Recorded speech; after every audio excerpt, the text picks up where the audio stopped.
TV. Today we're waiting for a call from a lady named Patiencepoet. And Patiencepoet, let me clear this computer here. Patiencepoet is a lady in San Bernardino County, California, and she's been doing a lot of work in the child abuse, child foster care system. So I'm taking you over here onto her site so you can see what it looks like. If you go to youtube.com/patiencepoet, you can see all of her videos. This is the one that she particularly wanted to emphasize. It's called Operation Dirty Bird.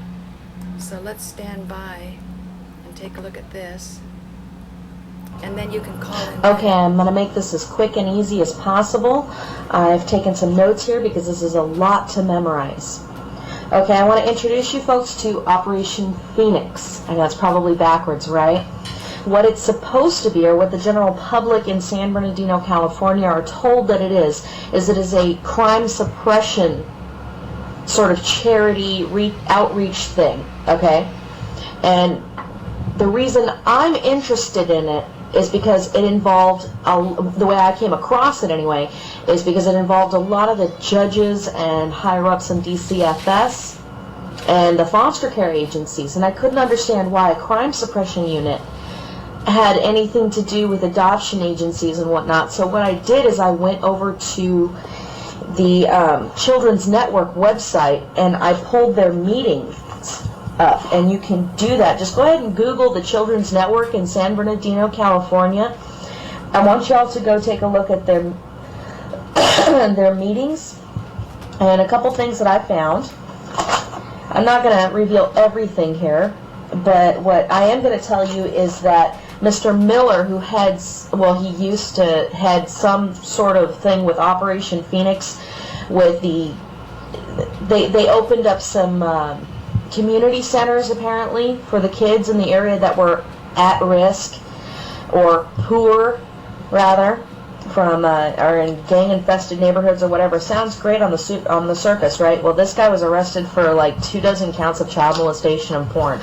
So I don't know if he's guilty or not. I don't know the guy. I never met him, but it looks bad. Apparently, there have been a lot of employees or staff members and whatnot driving these little children around in their own personal cars. Now, what a lot of officials in Operation Phoenix were whining about in all of this is they were saying, oh, we're so poor we can't afford the vehicles to drive the kids around. That's not true. There's no stinking way. Pat Morris, who, yeah, the mayor of San Bernardino, and the head of Operation Phoenix, all his idea, oh, by the way, yeah, ex-DCFS judge, he is on the board of directors to the Community Foundation, okay, and the Community Foundation, I found out, is like a $55 million company, it looks like. Hey, I'm not an analyst or anything, but that's a lot of money. Why don't you all go ahead and take a look at the Community Foundation, and you tell me if they're connected to Operation Phoenix and these community centers, why they shouldn't be affording any cars. Anyway, in my opinion, the guy was left alone with the kids on purpose, okay, because he wanted to be alone with the kids. That's my opinion. I have nothing really but just all this to back it up. That's it. There's really nothing that I can say is hardcore. Otherwise, I'd be testifying. You know what I mean? I'd nail any pedophile. I would. I'd put them right in jail. Anyway, what I found out is that they're discussing a lot of different ways in these meetings to make money. Okay? And a lot of it involves kids. God, you got to see the people putting kids on drugs and stuff like that. Any ways to put kids in the system and keep them there even after they're 18, and on psychotropic medication, and how to get them diagnosed with anything, things like that. One particular thing of interest was Operation Phoenix doing sweeps on the neighborhood. One thing that Operation Phoenix, you will find when you look it up, is that they put children and families under the scrutiny of the Department of Children and Family Services every chance they get. And they went a bit far, in my opinion. And they have block parties and stuff like that. Yeah, come check out the services that we offer you and your family. Yeah. DCFS. That's a service. And poor people are allowed to have kids too. Okay? Look. Kent mentioned there was a sweep this morning, and there is birth to geriatric aged people needing services, and that is why it is particularly important to have PHN and DCS social worker involved for possible referrals to CAHL, Child Abuse Hotline, and DAAS, Department of Aging Adult Services. Now, if you look at the meeting, the minutes of the meeting to discuss Policy Council on June 27, 2007, you're going to find, by the way, this guy Kent worked with a DCFS judge other than Mr. Morris that, oh gosh, what's his name? James McGuire. Anyway, I want you to go ahead and take a look at those meetings, because they flat out say, Kent asked the group to begin to think about their role with the expansion efforts in respect to their departments. Kent stated that Senator Boxer is aware of the Operation Phoenix model and she is supportive. Kent stated that the letter is going out to Derek Brent in the Senator's office in support of Operation Phoenix, application for federal grants to support the county and city efforts. Operation Phoenix is supposed to be a charity, but it's linked in with all these other charities and whatnot, and it's all mismanaged in my opinion, and it's just not a good thing. Apparently they did a sweep on an apartment complex and want to do more. Okay. Where does it put it?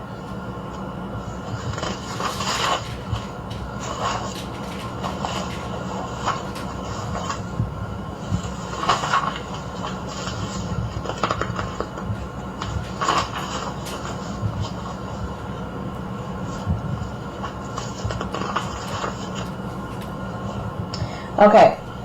Kent stated he started the morning at City Hall where they were getting ready to roll out on a sweep of an apartment complex on Meridian, which is located on the borders of San Bernardino and Rialto. In that particular area, there have been homicides in the last 5 weeks. So what, they just decide to sweep the entire apartment complex at, excuse me, sir, ma'am, can we talk to your kids alone?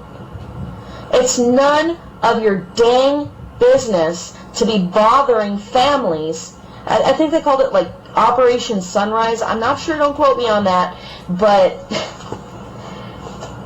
why is Operation Phoenix sweeping apartment complexes, talking to children at these community centers, about their home life? Why are these kids ending up molested, at these places that are supposed to protect them? Y'all need to go and take a look at this, because regardless of whether you come from San Bernardino or not, apparently the governor wants to model programs just like this, expand it all throughout California, and then beyond that, they want to take it through the United States of America. This is a money pit, people. Do something. Do something. Do not let them sweep apartment complexes with no call to the Department of Children and Family Services. I understand there are rough neighborhoods. Has anybody out there ever been forced to live in a rough neighborhood? Because you live in a rough neighborhood, what, you can't take care of your kids? Your kids should be questioned more often? No, that's traumatizing. They should not be doing that. It's none of their dang business. Okay? And that is all I've got to say for today. I'm going to go down to City Hall tomorrow and see what I can do about this, all right? Okay, so there we go, and I'm hoping to get a call from Patiencepoet, but sometimes, it's 9 o'clock in the morning in California, and believe me, I know New Yorkers where 12 noon is pretty darn early to get going, so we have to forgive people when they don't make their 9 o'clock in the morning appointments. Patiencepoet is talking about a situation where there is a community center that seems to be funded to the tune of $55 million that's whining and complaining that they don't have cars to take the children around. They're supposed to be protecting children from disadvantaged homes, but her research indicates that there's more going on. Now, I would like to take this opportunity, let me make sure that okay, sometimes things go over to my voicemail, I don't get them, to talk about binary economics. It's very important to understand what wealth is, what makes a person rich and what makes a person poor. And as simplistic as it may sound, after all my years of sort of researching into life and its different experiences, it seems as though, for the most part, rich people are poor people with money. Now, what do rich people do once they get the money? If they were poor and then they get money, what do? Rich people who are established, who have used the leisure that the power of that money affords if they make those choices, they cultivate their life experience, and that's why you see civilizations starting to grow. You see patrons of the arts, you see supporting things in a way that the society can flourish and can stay together. Now, you don't generally think of the saints as rich people, as those that are commanding big bank accounts. But if you study the effect of saints in communities, say like India, where, maybe say 100 years ago, they weren't so plugged into, electronic transfers of money and so on.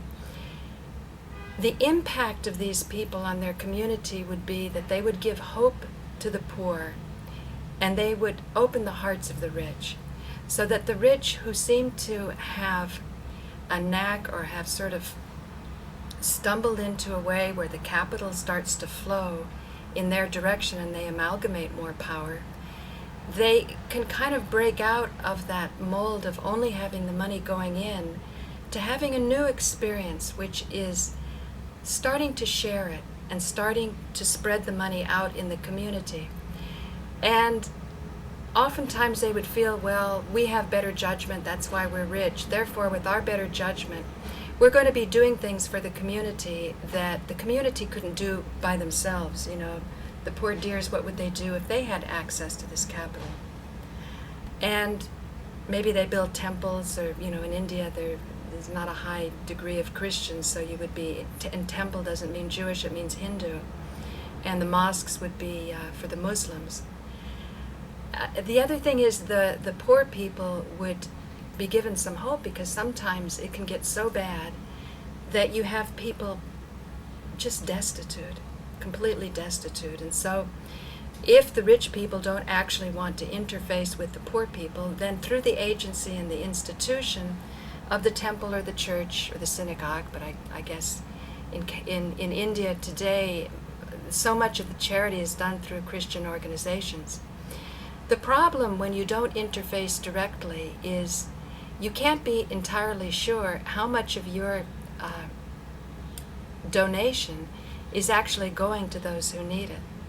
So in the case of a very, very great saint who died in 1918, Shirdi Sai Baba, from a town practically in the center of India called Shirdi, which when I first traveled to, it didn't impress me at all. From the point of view of nature, it's sort of dusty and dry, and it didn't have any of the parts of India that sort of excite me, the lush vegetation, the monsoon rains. I'm not sure if the monsoons hit there. I wasn't there in the monsoon season if it did, but if you don't have a lot of vegetation when a monsoon hits, you've just got a whole bunch of mud, and it's not that pleasant.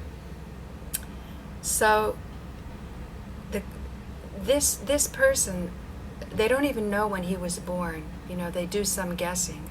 And after he's died, they argue over whether he was Hindu or whether he was Muslim. And there's arguments for each side.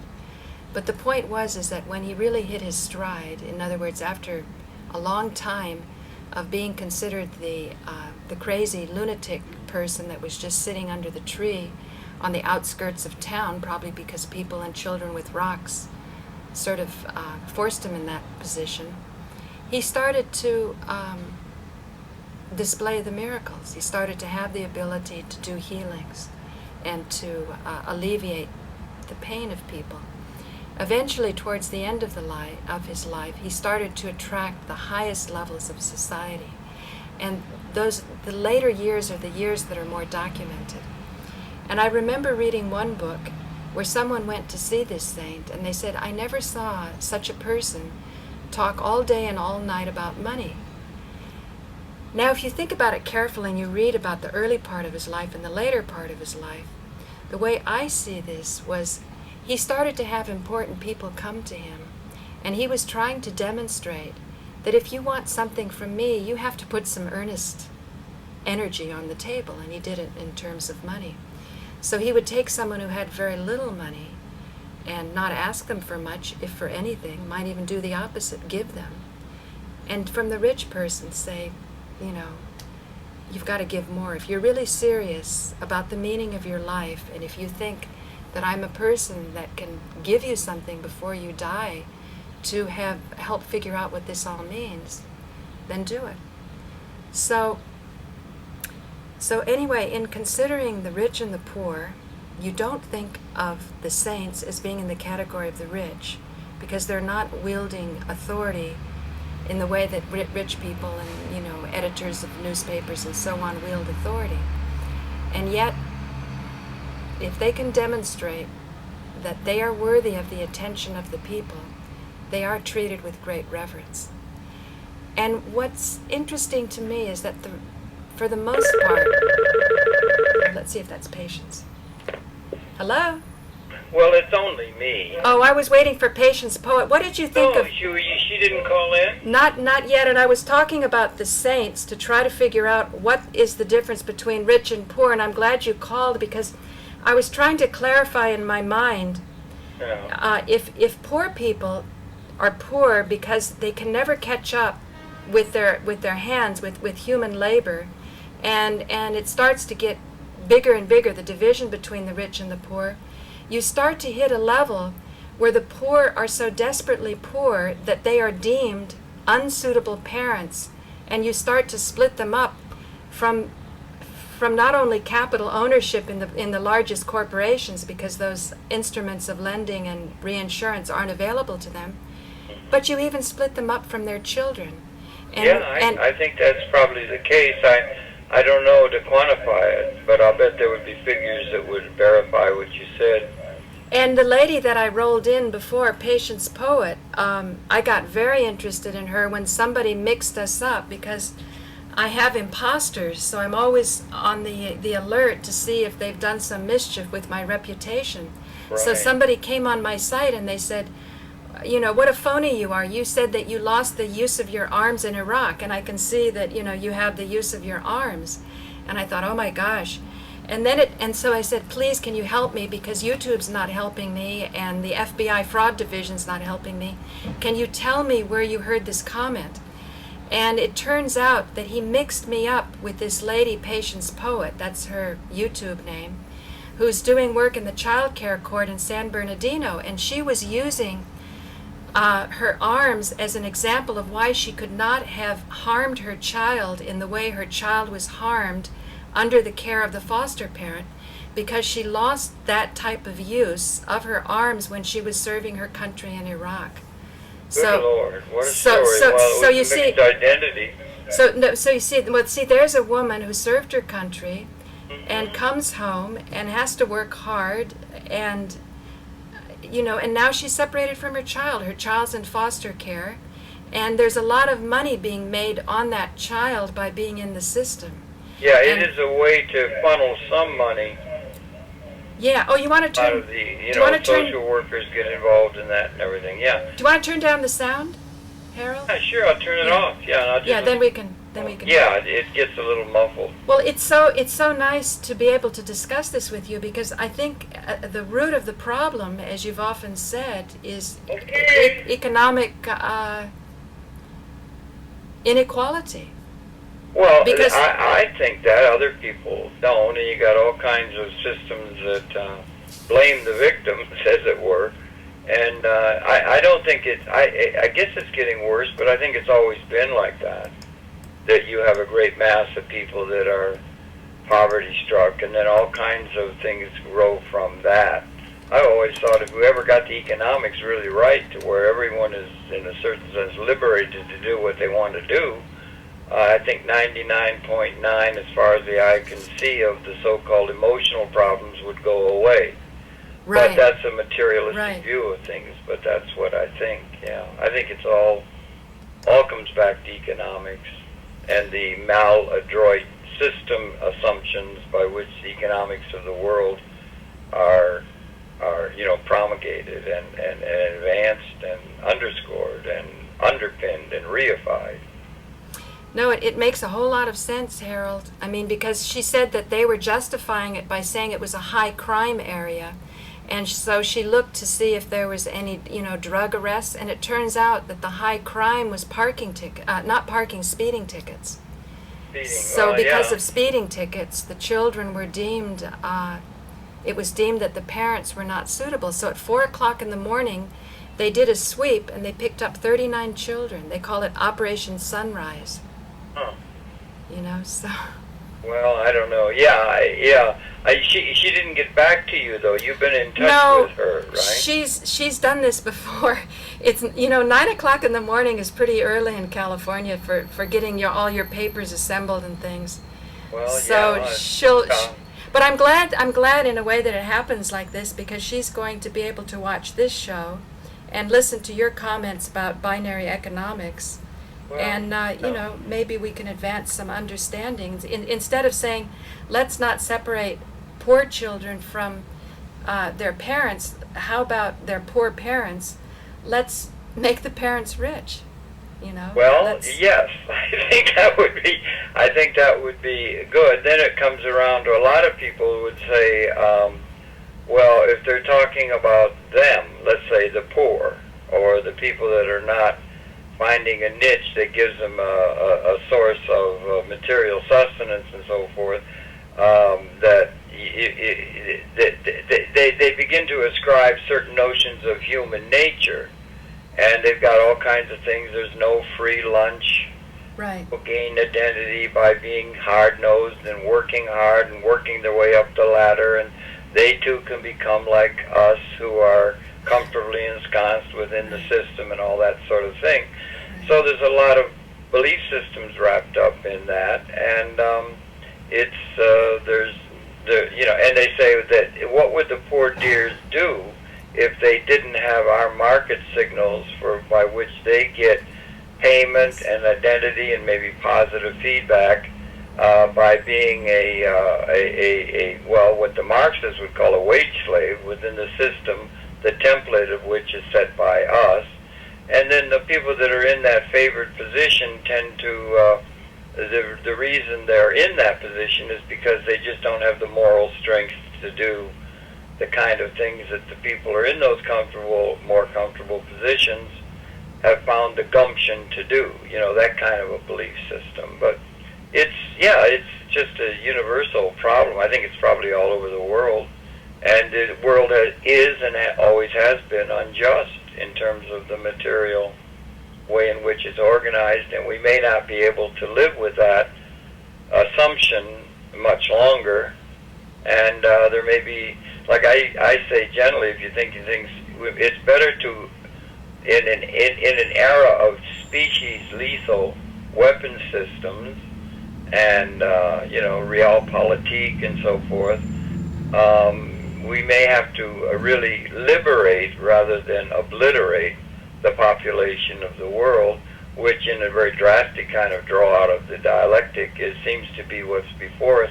We're going to have to let our people go and be economically empowered apart from their participation as what Marxists would call wage slaves within the system that we've inherited.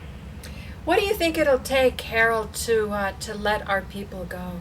Well, I think it's just going to take a huge and comprehensive consciousness raising to things. That's what I think. That's why I think public access is so important. It's a place where you can get some input by the people in a reasonably competitive playing field, so that those who have been and are disadvantaged will be able to have their say, exert influence. And there are some signs that maybe that might happen, and then it would require, among the intellectuals or the progressives or the whatever you want to say, a realization of why a new policy is perhaps available to us, which has not been, and how that, what form that would take.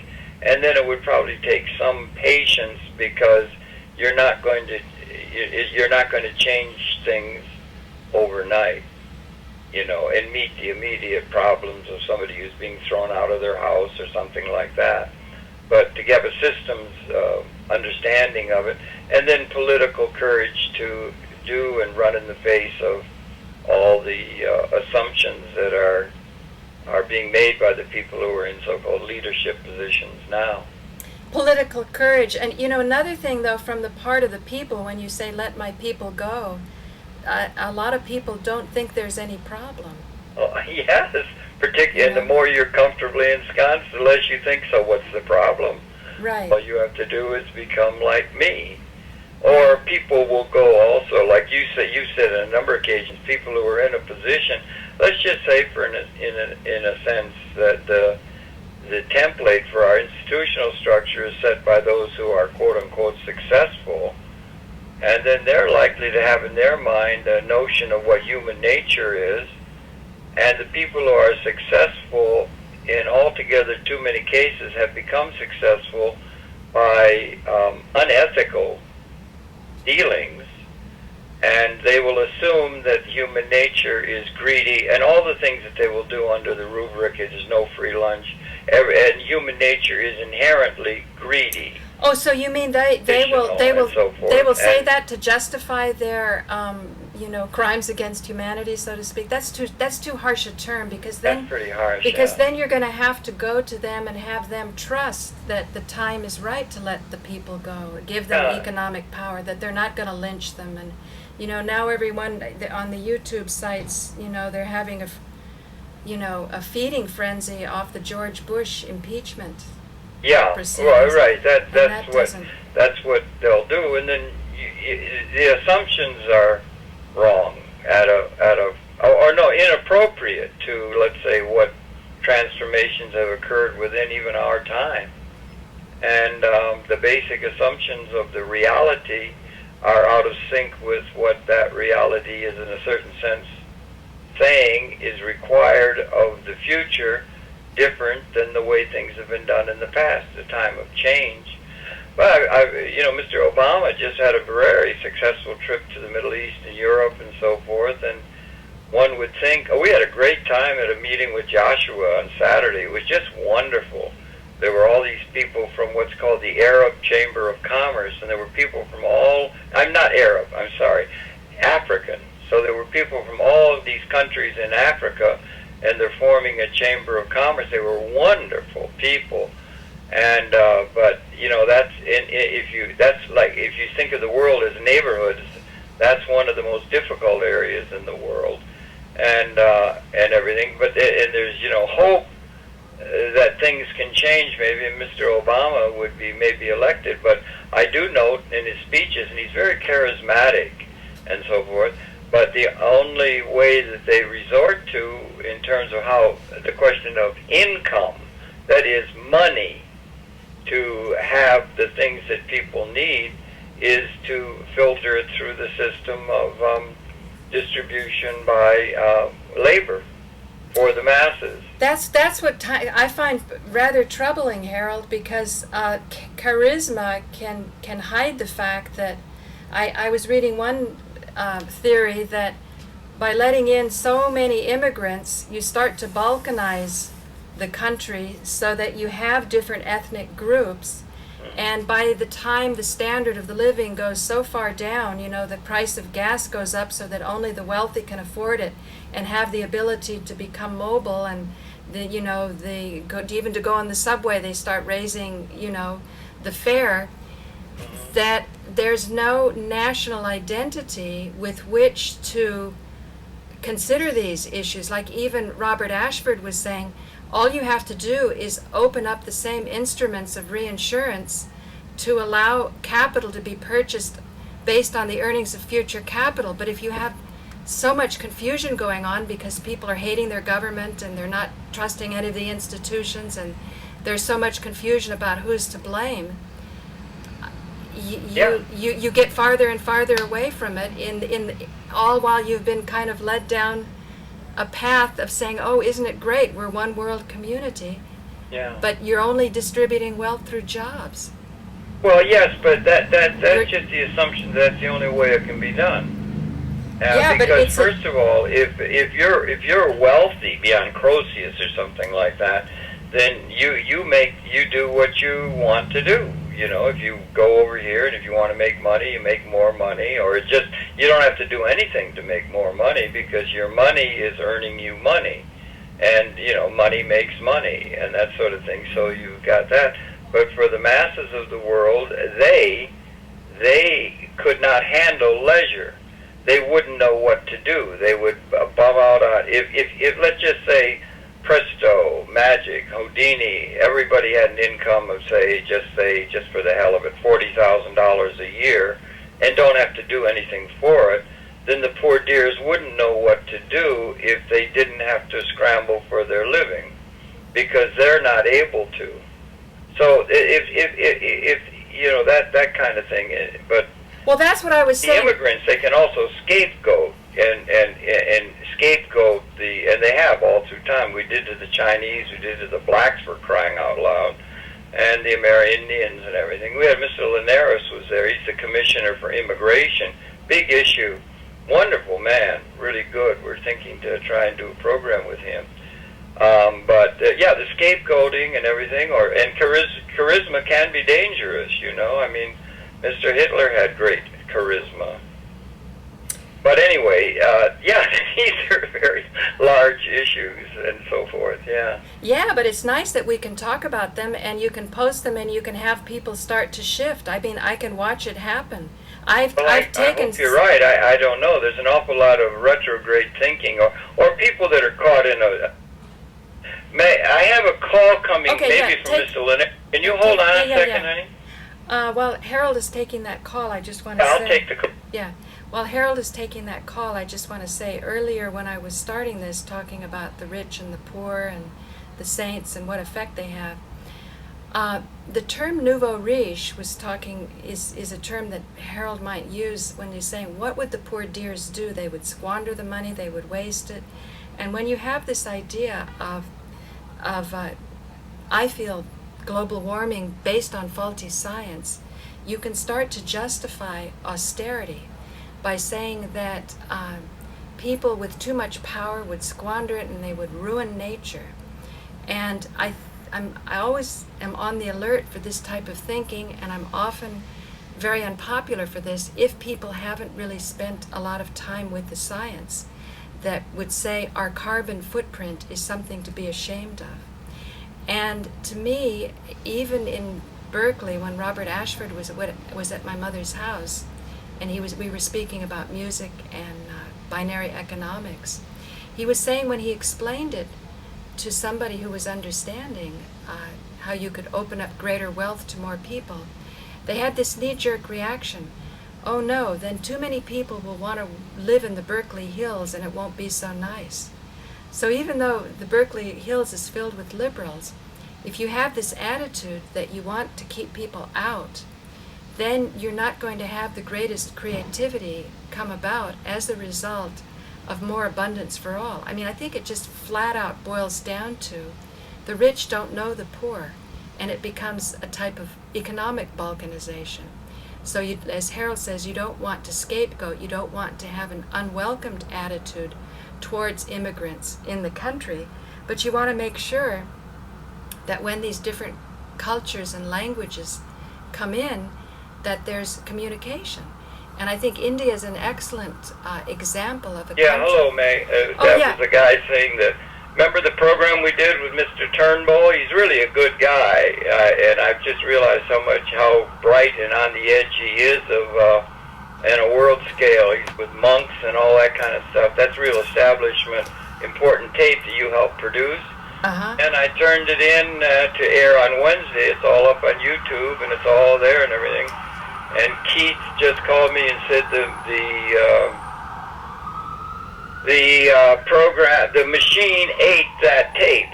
the DV Harold, that I turned Harold, I'm so sorry. Harold, I'm sorry Yeah. about that, but I want to stay on topic because I am trying to get this thread. While you were gone. Oh yeah, I'm sorry. Go ahead. I While you were hang gone, up. I got to Harold, try to get something. Harold, in stay with me. Stay with me. While you were gone, what I was doing was emphasizing the point that you said we don't want to scapegoat people insofar as being unwelcome towards immigrants. That's not what I meant. I was simply saying if we don't have really powerful skills to connect with different cultures, particularly when there's different languages, Yeah. then it can be something where there's not a sense of a cohesive identity to start to tackle problems. And then I gave India as an example of a country that has very, very different languages, even different alphabets. Yeah. You know, and they seem to be working it out. Their standard of living is going up today, but I think they're becoming very savvy with the computers also.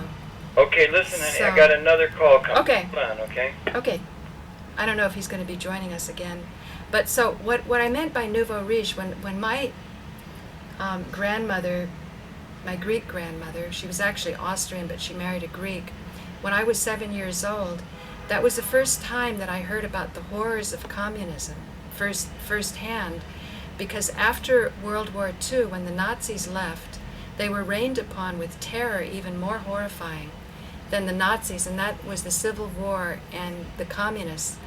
But I've since grown to realize through my work with Webster Tarpley that that was probably some false flag terror, but my grandmother didn't know that, so they were communists to her. So she was the one that introduced to me the notion of nouveau riche, that just because people have money, that doesn't necessarily mean that they are people to be admired or emulated. Rather, you want to be putting your attention on art and refinement. That, of course, you need leisure and money to do that. But I feel, watching the empowerment, I think, Yeah, of the, okay, I'm back. Oh, I was just Louis using, Vernier. while you were gone, I was describing what my grandmother told me when I was in Greece, when I was 7 years old and on up, about nouveau riche and how money should be used for leisure to refine yourself, appreciation for music and for painting and poetry. Absolutely. And that today with the internet, you can give somebody who's even homeless a connection to the internet. And that's something that can develop and refine, because if you allow the information to flow and you don't restrict it, it can start to be self-teaching, and people will refine themselves if they have that. I agree with that. Yeah. I agree with that, dear. Yeah, so it's an enormous wealth that we have with the internet. And Well, we may have a wealth that is opening upon just general transcending of material scarcity, abundance for all within a properly organized, in terms of the future requirements, liberation of the human society within an ecological context from the constraints which has led to so much war making and so forth, based upon an unappropriate pattern from the past that is not relevant to what the future requires. Transformation on a very large system scale. Hello? yeah, I'm just thinking about it wasn't appropriate in the past, or it Right. worked in the past, but it won't work today. Well, it's just that if you see that concept that there is enough is huge, because it's not just within a given context. It's within the context of the whole system. And the system has always been one of zero sum. There's not enough, materialistic. In order to advance, it was only if I win, you have to lose. We have to have, all of that, all of the concepts of the basis of the institutional structures and so forth were based within a context which has perhaps, it ought to be brought up and investigated as possible, that has been qualitatively transformed. And it's that opening on that future understanding that would make possible the subsuming of outdatedness of the institutions that we relate in terms of one another, political, economic, so forth. And it's like a liberating kind of transformation in consciousness, and it involves virtually everything. So that's what we're proposing is the case, and it's either, as we say, you're going to have to let the people be free in a real sense, rather than have to submit to the dictates of the institutional structures that have inherited out of a situation where if they weren't chattel slavery, they were indentured, or they're just wage slaves within a system that's all set up by a few rulers who run things and set the template. And that's not appropriate to what the future requires if the species is going to maybe make a transformation in terms of its place within universal consciousness. So Harold, I know that you and I have had a little difference of opinion on this. You've said that scarcity was transcended in 1972, and perhaps this... No, actually, I got it more down to 1970. Okay, 1970. 1970. Okay, now what I'm saying is, through things like what Jesus did with the miracles, I'm saying that scarcity has always been transcended. It's just a function of understanding how to harness the power of nature in such a way that it will benefit us. Like you've seen some yogis that can live on sunlight. Right away, the problem of food isn't the same.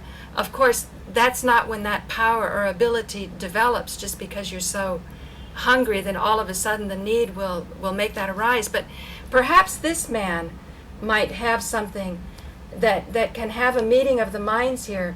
This man is called Russell Targ, and he worked with his claim to fame. He's done many things. He was a PhD in optical physics, I think with lasers, and he eventually started to scientifically set up a protocol for remote viewing. And this book, Do You See What I See, is his story, and it's very charming. It's about growing up in a section from a Jewish family in Chicago that was very literary. Even though his father didn't graduate from high school, he had bookstores, and they were always surrounded by the poets and the authors of the day.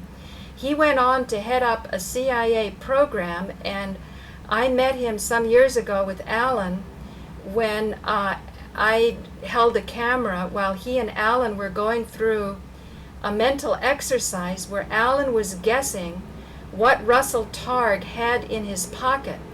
So what I'm thinking about here is, if knowledge is power, then any education to unlock our ability to absorb what's around us at all times but we're not tuning into would be an enormous way to empower people.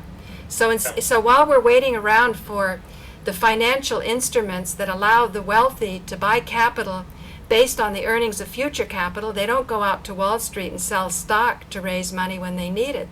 It's not done that way. You know, that might be one way of considering how to empower people materially. But if you can take a man like this and his research so that Alan could guess what he had in his pocket, could we not see a wider application for what hitherto had been considered in the realm of mysterious, spooky spirituality, and maybe something that only the superstitious would believe in, or the highly gullible? It's just a thought. Well, it's an interesting thought. I don't understand that, at least from my perspective. I may be wrong. A lot of evidence says a lot of ideas advanced are wrong, but I simply don't understand the idea that there's always been enough. I don't understand it, because I think what's changed is the highly sophisticated extension of consciousness through technology. Yes, I understand it. I'm a technophile. I like technology. I like the advance of technology. And I think that the qualitative reality was that there was no way you could see that we were in a condition of scarcity, a non-scarcity, or transcending it. And the idea itself is just assumed ipso facto absurd. Well, I just don't understand that. Let's put it this way. If you need to launch a satellite to get on the other side of the moon in order to send pictures back to see what's going on the other side of the moon, that would be a technical way of doing it.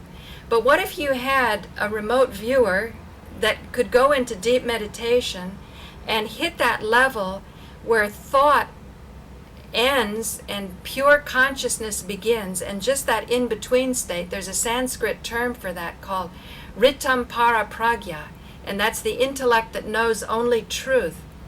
Then you would say that it didn't depend on that satellite or the telescope. And so in that case, these supernatural abilities start to become something that we look at a little differently. I mean, it's great to have the telescope and the satellite, because then you could verify it. But then there's also the problem that I've never even fathomed when I first considered these things, certainly not when I was at Stanford working with Alan and Russell on developing this. The technological one, where you're launching the satellite and you've got the telescope or whatever, you're getting these images technologically. Those images can be hijacked, and you can actually fool people about whether you're actually looking on the other side of the moon, which is a very frightening thought too, that you have to be able to trust your authorities. And so to me, this is why the master I studied with in the past, when I was in India, said that a student, when he's looking for a master, he is entitled to demand that that master proves that he has that power and that ability. Of course, you've got to be careful, because you might be overwhelmed by the charisma of the master, and he may dazzle you looking in one direction, whereas actually the knowledge that you need to know, he's actually hiding from your bedazzlement, and seeing that you're not really worthy to have this knowledge, because it is going to be translate to power. So they sort of obstruct it, and then see if you can kind of figure out that, you asked for that, but that's not what you really want, and you keep going. I mean, I just think he would be an excellent guest when he comes here in the fall, where you could go over these questions, because you and I have gone over this, where I said Jesus' miracles was an indication that scarcity's always been transcended. And you were saying, no, it's simply a technological function that happened in 1970, that scarcity. So, yeah, that's my assumption. The West generally comes from consciousness through technology or through material reading of things, and the East has an idea that consciousness is inherent and that the material world comes from that. I think. I don't understand it really well, but I don't see how, if you're talking about the whole of, let's see, we're heading for 10 billion population now, and you're not talking about a few people that have a samadhi or they reach some sort of a state of consciousness themselves. There is a danger of cult developing around that, yes. And there's been a lot of that. And it's just a different take on things. The people, even Aristotle in Greece said that we have to have the slaves so that they can weave the carpets and do things and everything unless the loom learns to weave. Right. And the loom is learning to weave now. It Yes. hasn't in the past, and most people were Yes. in poverty and enslavement throughout all of human history. And yet I'm going to propose that you can have the cult of Obama, so that even though the loom is weaving, there's no talk about capital distribution of ownership of the loom. Right. Yeah, there is some talk. That Turnbull tape that's been et by the people over at MNN, he's very important, as a matter of fact. I thank you for helping me do that. It's a different take on things, yeah. And the politics are there, and we've got certain assumptions that are written into it. And, yeah, it's a transformation. But I do not think the possibility that we have now before us was characteristic of any time before the very modern experience. But what I'm going to say is, even though I can't remember who it was that came up, a guest of yours or mine, somebody said, or maybe it was even Turnbull, was saying that there were times when you would talk about frozen ink in the inkwell, to be really dramatic about how tough the life was in the past, because by inkwell you think of a scholarly person who knows how to read and write. And yet it's also been brought to my attention, I think there's a good argument, in the Middle Ages living off the land, had more leisure than the average person in New York City who's got this really hectic lifestyle where the only way he can accomplish is through multitasking, and as a result of multitasking there's not that cultivation of a more meditative state and patience and, you know. Yeah, and I kind of understand that. I haven't gone down that path very much, you know, in terms of, you know, meditation and those kind of things. I haven't gone through that very much, but I guess I'm just sort of stuck with this idea that it has more to do with the technological capability. You have to resort to metaphors all the time. But you know, but the thing you're getting at is a collective liberation, let's say materialistically. Okay. So that each cell in an organism is functioning at their maximal capability, and that was simply has not been available to the vast majority of human beings throughout. And it could, I just don't see, it's like trying to say we could be Homo sapien if 4 million years ago when we were contained within Australopithecine. There is a progress, like a pregnancy that grows in the evolution of consciousness, and the assumption that the universe is set up in a certain way has been part of the spiritual traditions by which people with self-reflective consciousness and understanding the larger issues of what's it all about have simply not been available, so they've put certain notions of their understanding of the universe in order to give a sense of needed identity to the human consciousness that was evolving. But you couldn't have human consciousness before you had the evolutionary process. And we may be at a point where we are going to, if there is a purpose in the universe, and there's some reason for consciousness on this third planet and so forth, we may be at a time where we're going to be liaisoning with the higher level of consciousness, but we are in the womb. We are not able to read that total picture of the universe in either spiritual or otherwise terms, and we won't until, as Buckminster Fuller says, you know, if one of us is hungry, we're all hungry. Each cell has to have a sense of its own, you know, its own, and that would be a collective thing that would come out of the whole. And then that may or may not be, as we may be meant to stillborn. In a synergistic universe, it may be that we're meant to entropy. And we have that. We definitely have that capability before us now, according to all reading, which we did not have prior to about 1970. We didn't have the ability to unleash weapon systems that would destroy the entire hominoid line. You know, Harold, it's so interesting when I kind of think about, you know, the work that you do, and I was very attracted, as people know the story, when I would sort of listen again and again to our interviews, people saying that you interrupt, and then me paying attention when it happened, and I realized that you were talking about something so much more than what most people were understanding, myself included. But as we go in this direction, I still say that I don't know why I always end up on the optimistic side. I always feel if I'm pessimistic, it's because there's still something yet that I don't understand, and I want to understand that.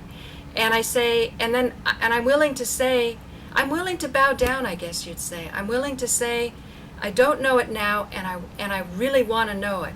But I bow down with an awareness of what I want to achieve, you know, and then, so the stillborn, I can see why you say that we're on the verge of annihilation, but part of me, and I don't want that to be the suspicious... No, I do not say we are on the verge of annihilation. We might be. I say we have the capability. Right. We also have, in a unique way, and it's unique, something that's existentially significant. And we have that. They have out of the Vedic tradition the notion of the bodhisattva.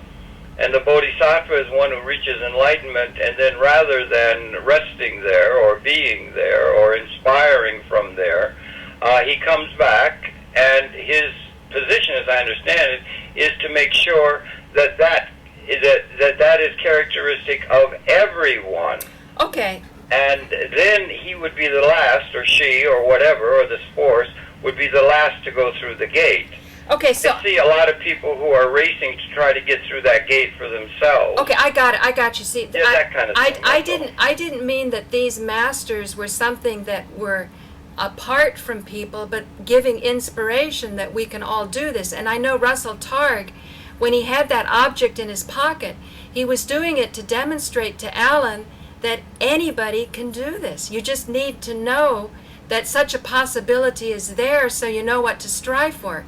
I always try to tell people about capital ownership using my experience as an example, not to say I did something that you can't do, but that I did something that I accidentally stumbled in, and lo and behold, here's the explanation of why it worked and why it could just as easily work for anyone else. Did $5 million ruin me or not? I mean, I obviously had certain challenges, but I think the end experience is that if the wealthy could only know that their total life experience would be richer and fuller and more secure, all of their human needs would be better met if there was participation from the very people that they often, through faulty science and sort of the wrong social engineering of thought, are led to believe are the problem. We have too many people. We have to get rid of more people. You know, we're a scourge to the earth. You know, we're cruel and we dominate the animals and we make suffering and we don't deserve to be here. That's what I'm not believing in that. No, but it's a synergistic reading of things, and synergy is the behavior of systems unpredicted by the sum of the parts. So we cannot make, let's suppose there's something to be said that the adverse side of the destructive scenario, which I think we could agree, is existentially new. When you get to the point where instead of just having an advantage over the tribe in the other valley, and you exert power and steal the grain and do whatever, or co-opt or whatever, when you get to the point where you have that, then on the adverse side, yin and yang, then there would be something else equally significant to the evolution of the whole system, and that's something that would be very interesting to be brought up as a possibility. And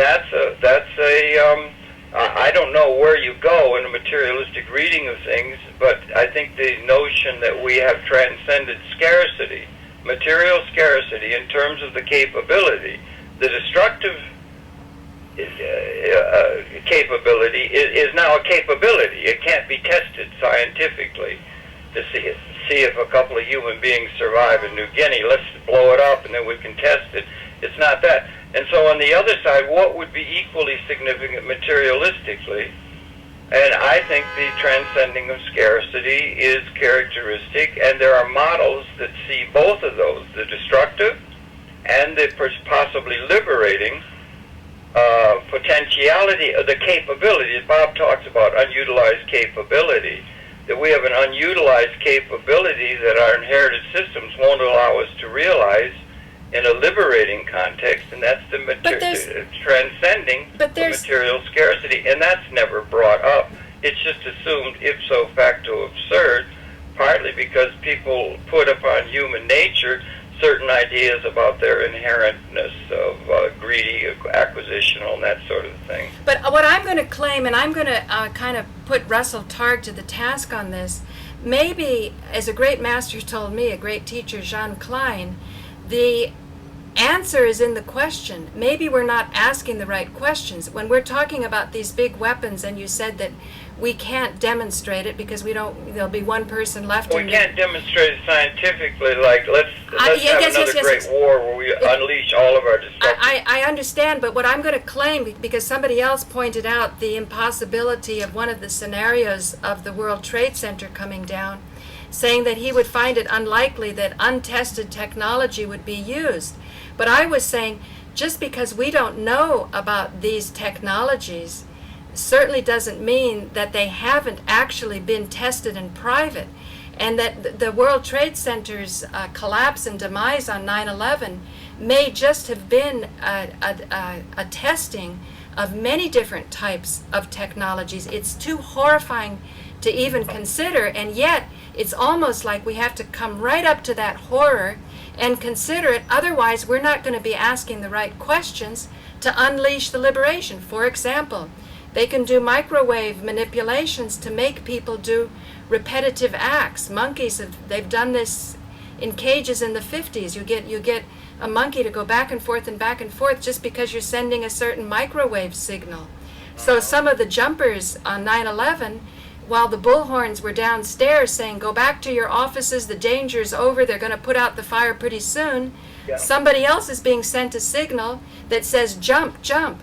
And then you've got the helicopters going around, and you've got people waving from a big gash where there's no evidence of an airplane for 1 hour before the building goes down.